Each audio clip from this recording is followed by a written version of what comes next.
Hello, welcome back. This is the next part of my multi-part series where I cover AI in music, and today I want to take a deep dive, taking a look at an interview that Mikey Shulman gave. If you're not familiar, Mikey Shulman is the CEO of Suno, a program that we've spoken about in this series before, and if you're here, I'm going to assume you know what Suno is and what it does. If you're not familiar, this is what it does. The reason why I want to bring attention to this interview is that there are some really strange statements that Mikey makes throughout this interview that I think are just completely bananas. The points that he makes are riddled with misinformation, sweeping statements with no evidence, and just on the whole is just a completely backwards way of looking at the music industry. Partly because he's not from the music industry, which possibly explains, what we're seeing here. So in this video, I'm going to take 6 key takeaways from the podcast episode to save you the effort of having to watch it yourself. So without further ado, let's go through the arguments that Mikey makes.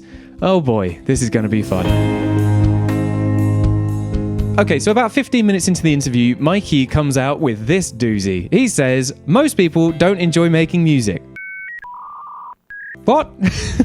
Sorry? How exactly have you arrived at this conclusion? Essentially, the summary of his argument is he reckons that creating music is frustrating, it's time-consuming, and just straight up not enjoyable. It's really hard and difficult. And to that I say, well, of course it is. It's a skill. With any skill out there, whether it's music production, painting, riding a bike, getting into a sport, it doesn't matter. There's going to be that barrier of entry that you're going to have to get over. So there are going to be times when you're engaging in this activity where you're going to find it difficult. However, I think the key thing that Mikey has completely misunderstood here is that hard does not equal not enjoyable.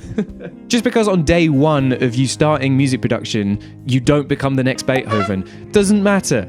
There is satisfaction to be found in the process of working, learning, and applying what you've learned to get better at a skill. Now, he tries doubling down on this claim by saying that many people quit, on day one. They realize it's too hard. I don't think there's anything wrong with that. Not everyone on planet Earth needs to become a music producer. As I'm sure Mikey would agree, every person on this planet is different. We have individual tastes, we have strengths, we have weaknesses, and so if music production is not a strength of yours, that's okay to walk away from it. But you can't use that as evidence to say that music production isn't enjoyable, because for the next person who realizes that they really do like making music, it is enjoyable, it is satisfying to them. I think this argument just immediately falls on its head, and props to the guy that was interviewing, because he does push back on this. You practice the skill, you get better, and then you apply what you've learned. And that in itself brings an immense amount of satisfaction. This is a great start, so let's move on. Okay, so Mikey's next point is lowering friction equals more creativity. The summary of the argument here is that AI makes music creation possible for all, and because we'll have increased amount of music being made, that means that songs are going to get more creative. Huh? Mikey, I'm sorry to say this. I think you're confused again. I think the phrase that Mikey is confused is quantity does not necessarily equal quality. Just having more people make music doesn't necessarily make the music any good. If we take infinite monkeys on typewriters typing randomly, eventually yes, they will type the works of Shakespeare. But in the meantime, it's a load of incoherent nonsense.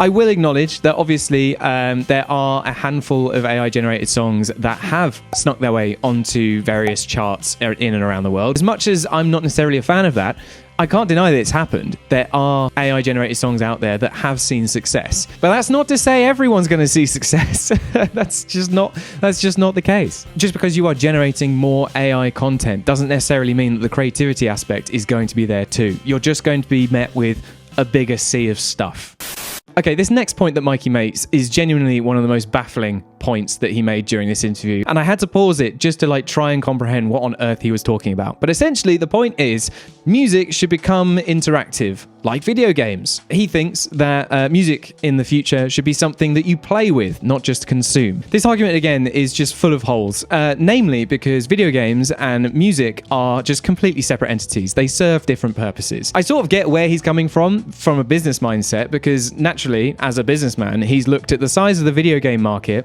the size of the music market, and gone, how do I make this number bigger?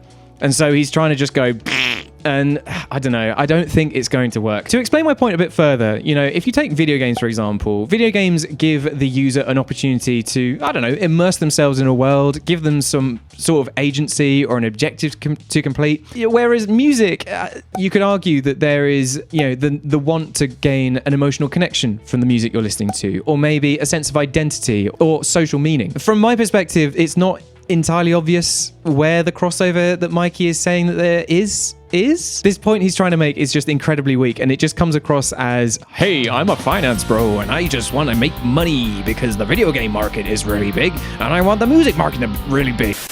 The first 3 points that I took from the video I presented to you. What do you think so far?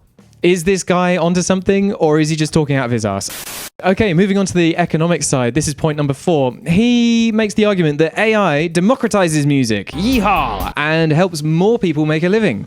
His argument here is more tools means more creators, which means a broader participation, which means a wider economic opportunity. Is it? Does it? I don't know, man. Bizarrely, from my hundreds of hours as a teenager playing Team Fortress 2 and the sort of the hat economy, I do have a basic understanding of supply and demand. If supply explodes, then the value of said supply tends to trend towards zero because, simply put, it is not as valuable because there's lots of it to go around. So earning a living as a musician or as someone who prompts music via Suno, you've just made life harder for yourself. The only person who is winning from this is Mikey. In some ways, I sort of get it. Of course he's going to have this opinion because, as I said, Suno is a pay-to-play platform. With the argument that Mikey's trying to pitch here, that's saying that this is a wider economic opportunity, no, this argument falls flat on its face again. Because, the increased competition means that there are going to be fewer winners and more people that are just going to be invisible, not able to get their head above the surface. Like, I can empathize with people that are trying to make music, their career. And, it can be quite daunting to not only see the current state of the industry, but now with AI thrown in, it can be quite off-putting now because it's like, oh, great. So not only do I need to compete with other humans that are also making cool music, I've got AI doing it too. Mikey, you need to go to economics school, because the point you're trying to make here is weak at best and wrong at worst. Moving on. Okay, so following on from point 4, we've got point 5 here. Quick maths. And this sort of follows on from what I was saying previously, but he makes the point saying that music success is mostly algorithmic. Popularity is driven heavily by recommendation systems, not just quality. Okay, this is one of the points here where I do sort of agree with him, that does do a fairly good job of describing the current setup of the music industry. Yes, but it's a massive oversimplification of what's going on here. Massively. Yes, algorithms amplify and can help artists grow, absolutely, if you've got something that is worthy of an audience. However, there are other factors within music that play a part here, namely sort of, the sense of identity, sort of the fan base that you create through releasing music, as well as sort of the narrative that you're trying to drive. And like I said in the previous video, if you are a human, if you are producing your own music manually, you are ahead of the game because that is something that Suno cannot replicate. You prompt Suno to write a song about you standing on the side of a lake in sunset. It's going to write what it thinks it's like. And AI has never sat down in that exact spot and documented the feelings that you may feel by being in that location.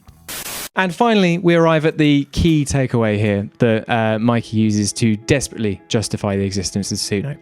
He says that AI is just another technological step like sampling or digital recording. And his argument is sort of saying every new technology that's been introduced into the music industry was controversial, but ultimately expanded music.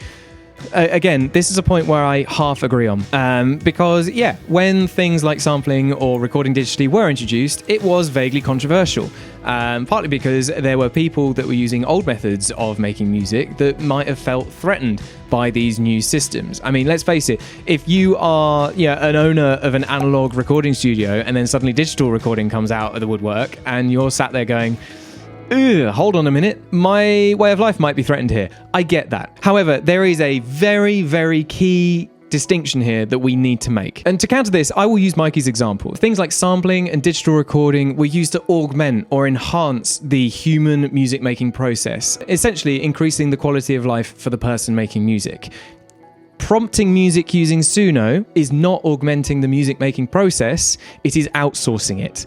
It is completely replacing it, and that is the key distinction, which is why this is such a hot topic. Like, if you look at sampling, for example, sampling did not put anyone out of work. It didn't harm the industry in the way that AI could plausibly do in the future. Whereas AI could absolutely wipe out certain subsections of the music industry. Now, I said in the previous video, and I stand by it once again, I don't think that AI in music has spelt the end of the music industry.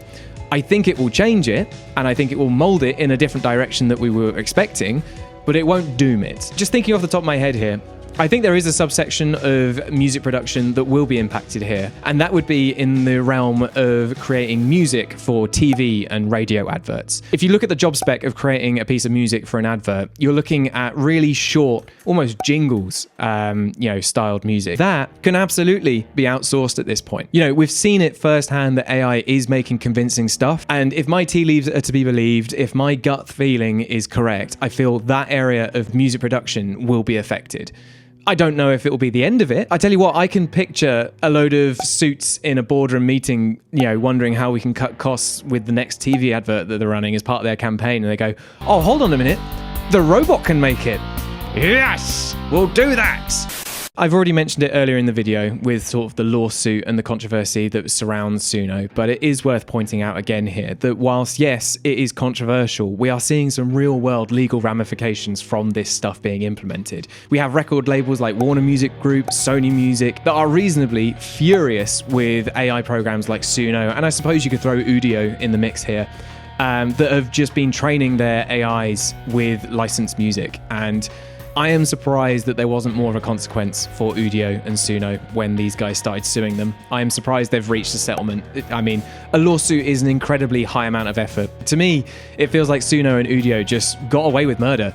And that's kind of worrying because we have people like Mikey Shulman who is weighing in on an industry that they have precisely no experience in. Yeah, if you look at his background, Mikey Shulman has no music background whatsoever. If you're looking at his education background, then his early career background, and then suddenly this dramatic shift into the music industry, this sort of explains why a lot of his talking points from this interview are just completely insane, because he's not coming at these topics from someone who has produced their own music. Either way though, those are the 6 points that I got from this interview. Like I said, I'll leave the full interview if you want to sit through it yourself. But once again, I want to start a discussion. So let me know your thoughts in the comments below. What do you think of Mikey's outlook on the music industry? Are you worried about the direction Suno's headed in? Are you worried at all about certain subsections of the music industry? Are you a musician yourself who's sort of, looking at the state of the industry and wondering where you fit in? Either way though, I'd love to hear your thoughts. However, with that said, thanks for watching. Goodbye.